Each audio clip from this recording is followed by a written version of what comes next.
Hey guys, in this video, we'll be going over 9 different ways that you can earn passive income. For each of these ideas, we're going to discuss number 1, how hands-off is it? So 1 being not at all hands-off, and 10 is completely hands-off and passive. And number 2, how scalable is it? Can we just throw like 10x more money and have it return 10x more? In my life as of right now, I'm generating about $20,000 per month in quote passive income, and I've personally been obsessed with passive income strategies for about 4.5 to 5 years now. If you're just starting out, you shouldn't expect to hit these numbers right away, but this is the video that I wish I had when I was starting early on in my online entrepreneurial career, and I hope that it can help you immensely as well. So first, let's go over the definition of passive income. Quote, passive income is a type of unearned income that is acquired automatically with minimal labor to earn or maintain. So the income is not tied to our time directly one-to-one. If you have a job and you're living paycheck to paycheck, if you stop working, your income will stop. This is active income because it requires you to actively be present in order to earn that income. Passive income, on the other hand, is like owning a rental property. If you own a property and rent it out to tenants, they pay you rent and you sit back and just collect the funds passively. The beauty of passive income is that you could be making money from anywhere. You could take a vacation and still be earning money, or you could be sleeping and the same would apply. The key to passive income is that you need to put in a lot of upfront work to get it going. Think of it like starting a fire from scratch. It takes a lot of effort to initially get the flames kind of going, but once you're able to start that fire, it's easy to keep it lit. It's not a get rich quick scheme, so if you're still here and you're willing to put in some work, let's get into the video and start with passive income strategy number 1, affiliate marketing. If you're on social media or you read blogs, you've probably come across an affiliate marketing link in your lifetime. But for those of you who still don't know what it is, it works like this. So we all know the brand Nike. They sell shoes and clothing. What we can do is then market Nike products on behalf of Nike. We would market it wherever there were people, so that could be our own website, our Twitter, a Facebook group, TikTok, Instagram, or a local community. Wherever it may be, the point is that we have a special link to a product, and if we get anyone to buy that product through our link, we'll get a small commission referring that sale. On my YouTube channel specifically, if you look in the description, you'll notice that I have a few links for products and services that I personally enjoy. Using Webull as an example, if someone watching one of my investment videos is interested in Webull and downloads it using the special link, that is one new customer for Webull. Since I have an existing relationship with Webull, we've agreed that every time I send them a customer, I get a commission. So that's one of the ways that you, the viewer, could support the YouTube channels that you love, is to use one of the affiliate links that you see in their description. Now, shameless plug, Webull is offering, for example, 6 stocks valued up to $12,600 if you sign up and deposit at least 1 cent. So that is why someone will want to use the link in my description. There's an incentive for that. Now, it doesn't just have to be a stock trading app. In fact, Amazon Associates is a platform where you can generate an affiliate link for almost anything that exists on Amazon. There are also multiple other affiliate platforms where you can just get started with by Googling affiliate platforms. Now, in terms of how hands-off this particular passive income strategy is, I would rate it an 8.5 out of 10, so pretty good, because once you get it going,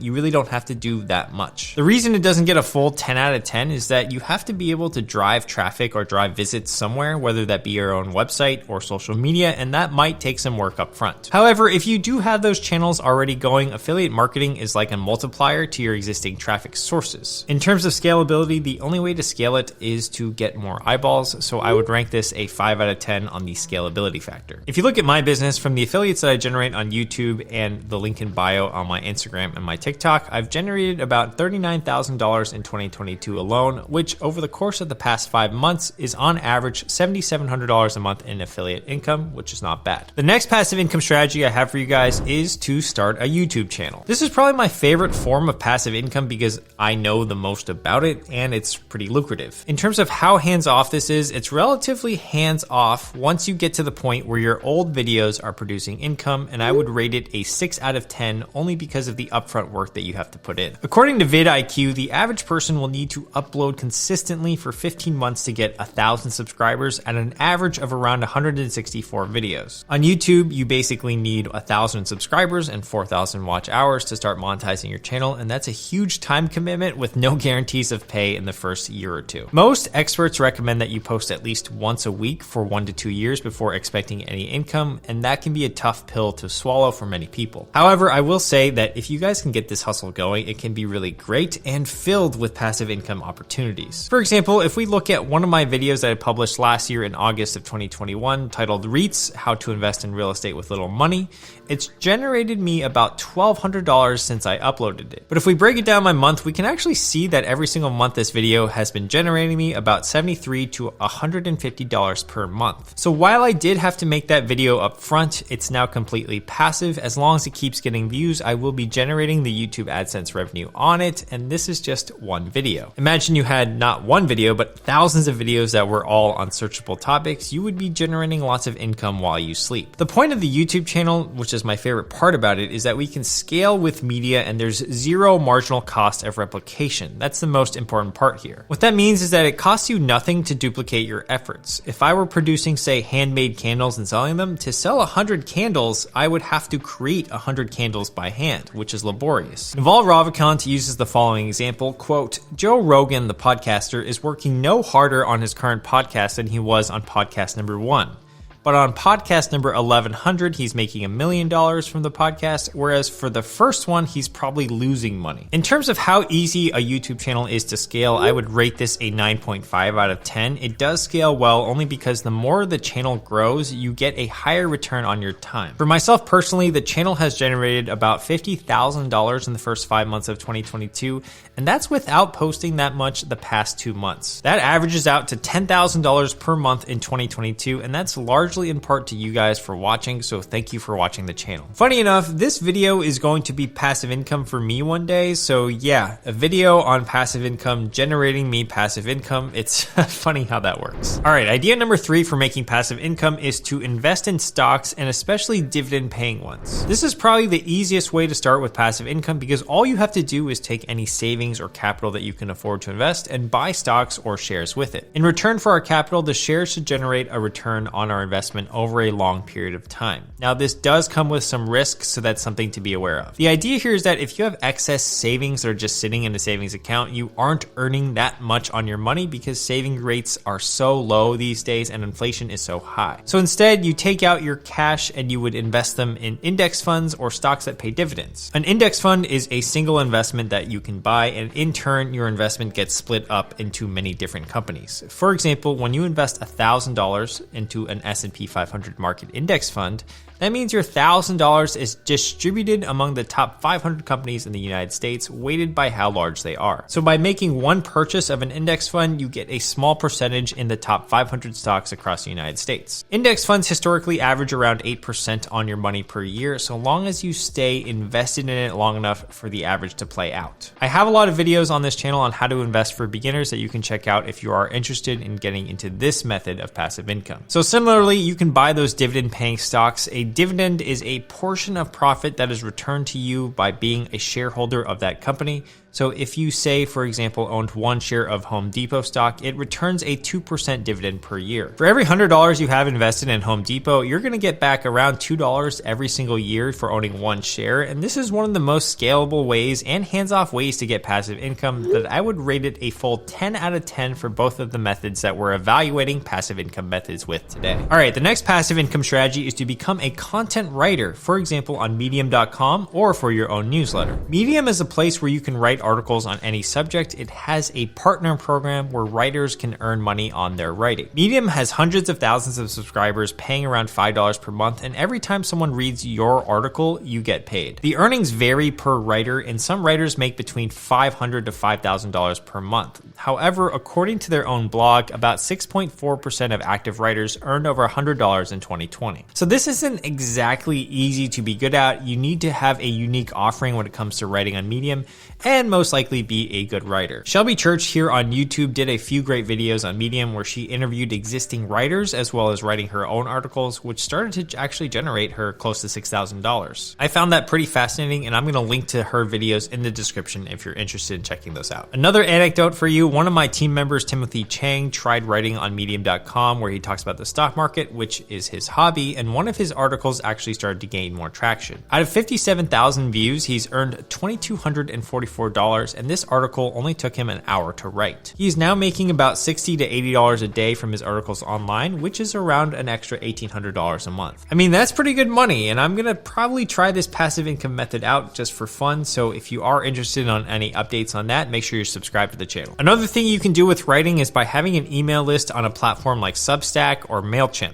For example, my newsletter Hump Days has over 5,000 subscribers to it now, where we give free tech and business news 2 times a week. If I wanted to create a paid version where we included an extra issue, I'm sure I could get at least 1% of the people to try out the new paid version, assuming the paid version provides value and I charge the right price for it.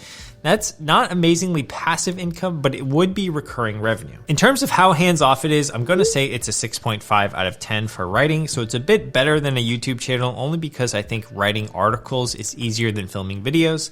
And in terms of scaling, I'm going to give it also around a 6 or 6.5 out of 10. Most medium writers aren't making crazy bucks doing this, but they can make a decent passive income off of their older articles. All right, number 5 on our list today is crypto staking. So with staking, people that own the cryptocurrency put up their crypto or lock up their crypto to help the underlying network secure transactions. In exchange, you get rewards from the network for doing so, and the typical annual percentage yield, or APY, from staking is around 3 to 6% depending on the network. For example, Coinbase offers an easy way to stake your crypto within their app, where you can get an APY right now of around 3.68% with Ethereum 2. I'm also going to put up on the screen a full list of assets that you can hold right now that will earn interest. The pros of staking include the fact that it's super easy to do through an exchange like Coinbase, and it requires no effort to start up, which means that it is a 10 out of 10 in terms of hands-offness. In terms of scalability, it scales quite well with more money, so I'm going to give it an 8 out of 10 here, just because sometimes you might have to lock up your crypto for a certain period of time. Now, crypto staking does come with some risk, and don't believe the too good to be true APYs out there of 20% or more. Recently, a cryptocurrency called Terra Luna crashed 99.9999% because their network was attacked after the attacker noticed an exploit with their Anchor protocol that was yielding about 20% APY for their holders. With crypto, it's still pretty much the Wild West, so just be careful out there, especially if you are trying some new crypto passive income strategies. All right, number 6 on our list is to sell digital products like courses, ebooks, or templates on existing platforms like Canva or Notion. There's also a myriad of platforms these days like Teachable.com, Gumroad.com, or Etsy that allow anyone to upload their existing digital products in order to get discovered and facilitate sales. Since anyone can write an ebook, it is an extremely competitive space. However, if you are writing an ebook or product that you have a lot of knowledge about and it solves a particular problem for someone, you can rightfully charge for your product. Let's say you had the most comprehensive guide on healthy snacks, for example, and it was the best guide on the market. You could feasibly get it in front of people trying to lose weight and be healthier eaters. Since most people want to be healthy eaters, I think it would be a pretty easy sell. This is assuming your product is good, but many people these days are making a couple of thousands of dollars in passive income a month on their digital products. In terms of how passive this is, again, I would classify this around a 5 out of 10 because it takes a long time to get started and write the actual content or design the template.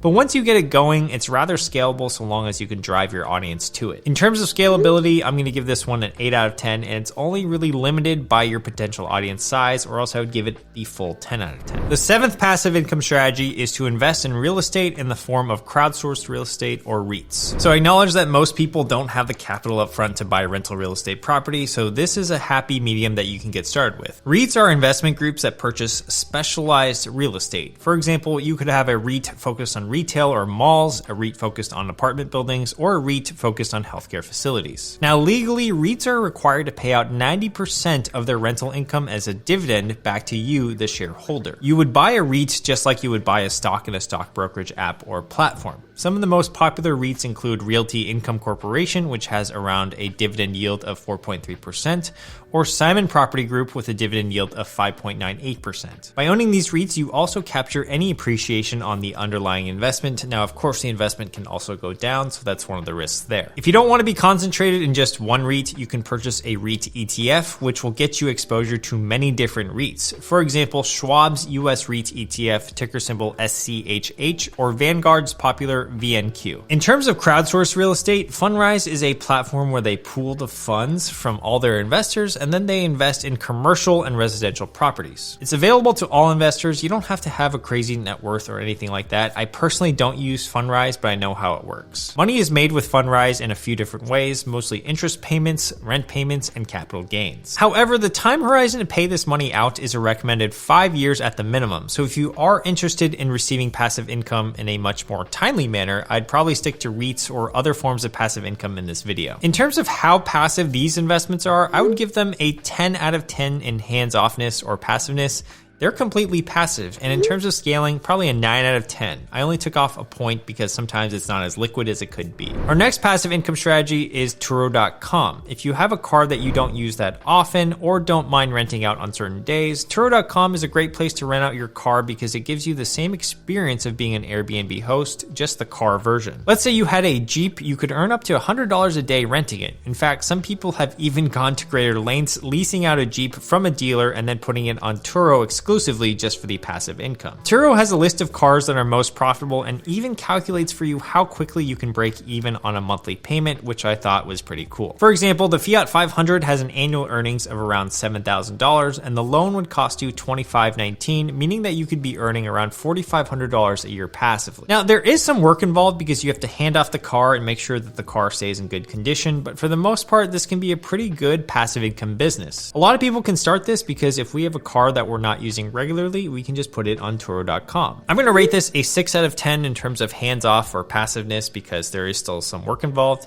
And in terms of scaling, I'm going to give it a 2 out of 10. It's pretty bad. You can't really scale this too easily because of every car you'd have to buy in order to scale. All right, our ninth method is creating a membership community where members of your community pay you a certain dollar amount per month to get exclusive access to either you, premium content, or a community of like-minded individuals. This is best executed when you already have an existing audience. So for me, I have about 675,000 subscribers here on YouTube and have about 350 Patreon members, which are generating me roughly $2,500 a month. Many other creators online have Patreons, or dare I say OnlyFans, where they charge a certain amount of money per month for exclusive content. Another way you can start a membership community is if you identify a pain point among a community of users and you have a solution that you can give them. Let's pretend you're a car guy or gal, and more specifically BMWs. You've fixed up your own BMWs many times before, and you're part of a Facebook group of BMW owners that usually have the same recurring issues. You can then create a community where you offer solutions to their problems, either by allowing them to DM you, or perhaps you run monthly live calls, or where you release a new workshop every quarter. Either way, people have an incentive to pay you for the membership because you're offering them a service or knowledge in return. In terms of passiveness, I would give this probably a low rating, a 3 out of 10, because you have to be active in the community to earn this income,